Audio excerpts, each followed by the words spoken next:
Hi readers, thanks for joining back in for another reading lesson. So let's see, last week you heard some articles about tag and homework, two different opinion articles about homework. So that was determining important ideas to try to figure out what was the kind of main idea of that article. And that was a reading comprehension strategy. So I just wanted to remind you of our strategies that we've been working on this year. So in the beginning of the year, we did a lot of visualizing. We made inferences about characters that we were reading. We've done a lot of wondering and questioning.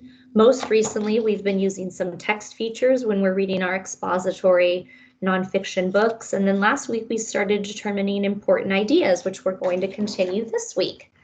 And I have a new book to show you today. It's called Lifetimes.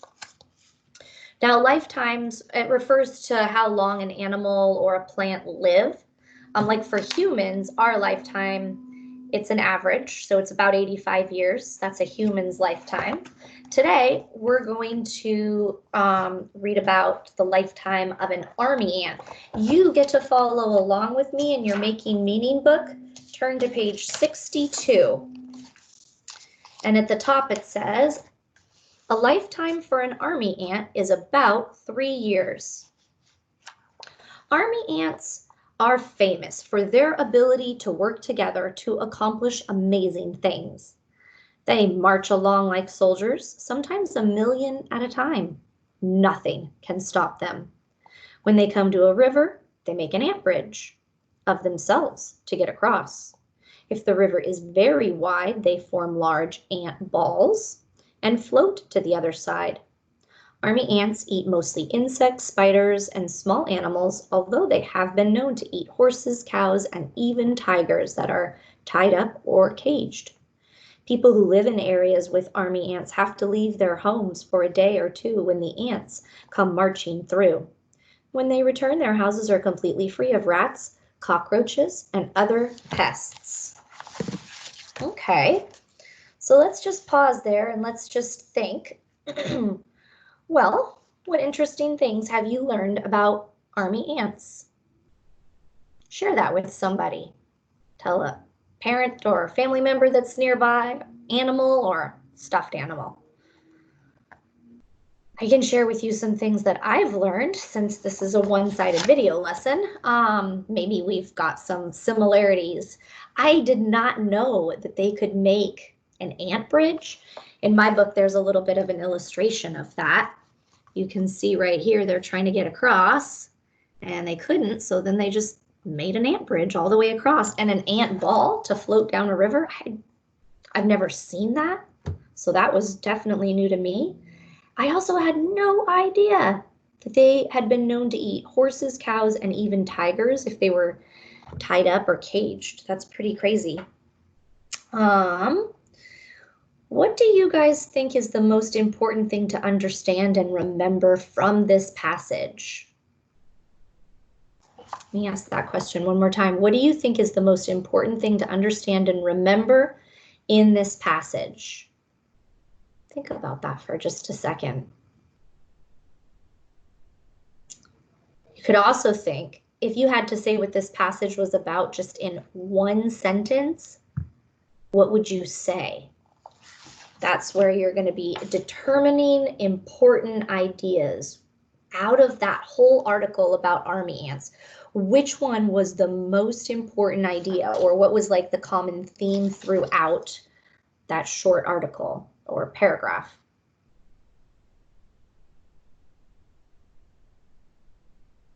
If you're not sure, or maybe you're going to say or maybe you've said exactly what I am going to say, but I think that army ants show us really well, like if everybody works together, that you can do almost anything.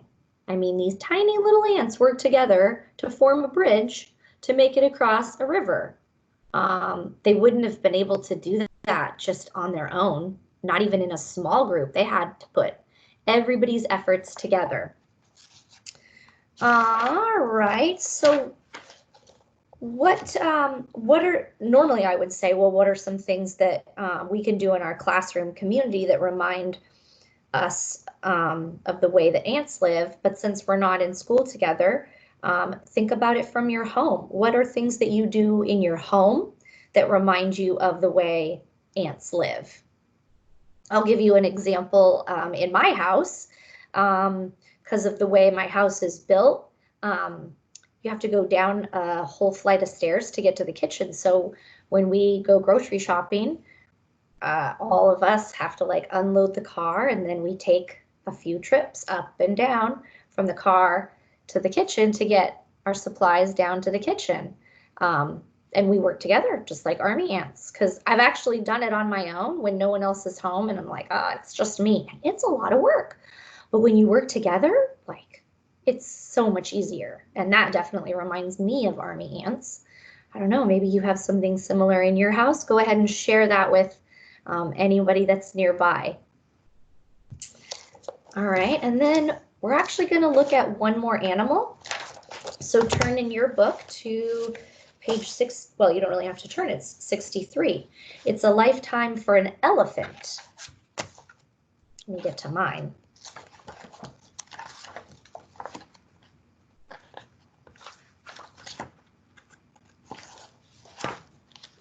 So the lifetime for an elephant is about 65 years.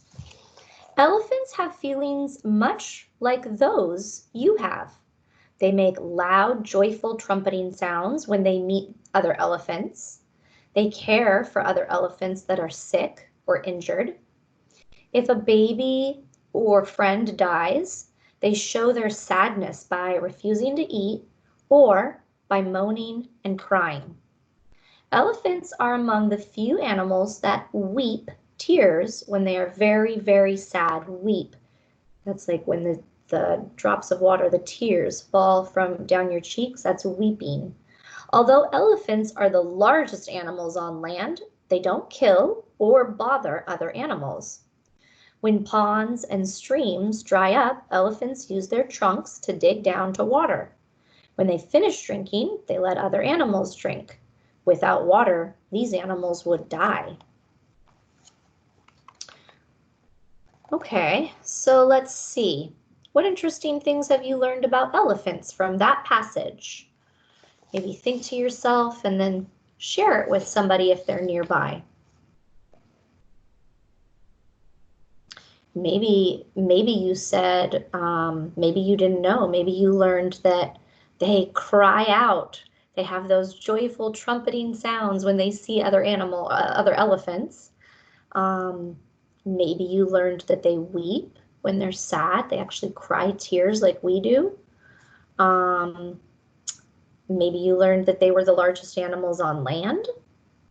Or maybe you learned that when they run out of water in a pond or a stream, that they can dig their trunk down deep to get to the water, and then they're really good sharers. When they're done, they move aside and let another animal do it because they know that they can't live without water. So all of those elephants need it. So now let's just think, what is probably the most important idea to understand and remember from this passage? Out of all of that, what do you think it's showing us or telling us that's the most important thing? Maybe it reminded you, or reminded me to be kind and gentle, especially to those who are not as big or as smart as we are. It's a very gentle and kind thing to, share the little bit of water, or to, when they shed their emotions, those that reminds us that they're being gentle. They feel that sadness. Okay, so if you had to tell what this passage was about in just one sentence, what would you say? Go ahead and say it. I would say something about how elephants remind us to be kind and gentle and share. Yeah, they don't kill, they don't harm. So we as humans could definitely take a few better lessons about that from the elephants. Okay, well, let's do a little response about elephants. Flip in your Making Meaning book to page 64. Grab a pencil if you didn't have one. Sorry, I think I forgot to say that.